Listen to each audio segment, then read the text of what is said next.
Cara semula padi di Desa Curcuk Barat, Kecamatan Simpang Dahe. Padum engkau semula sinale. Padum. Pak ulun rawan padum sinale engkau pula. Morto. Morto si tapan jin.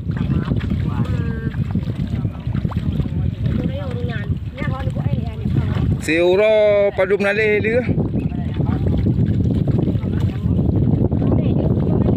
Dia mau nalih jai tapeng, baju tai tengah tiga. Alhamdulillah.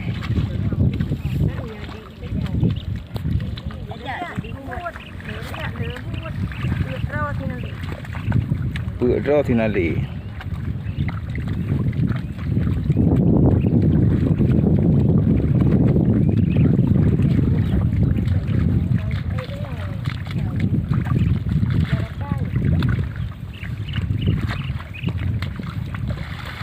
Pulang draw nampak BLT kampung.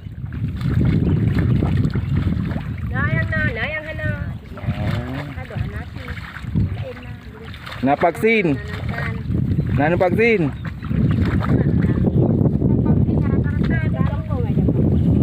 Penting boleh nak vaksin.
Kau masuk ya, oh.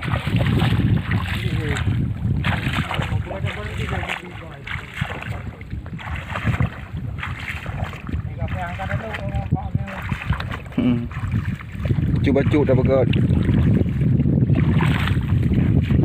Buat belang.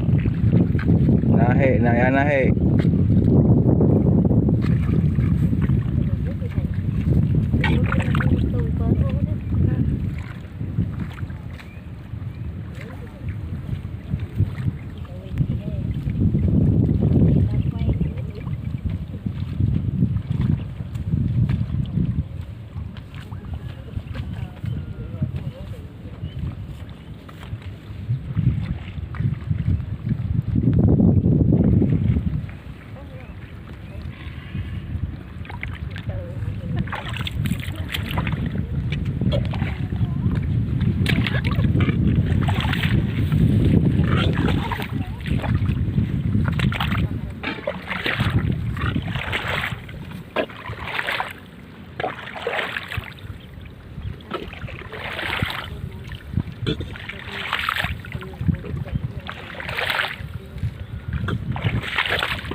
yang raw-raw.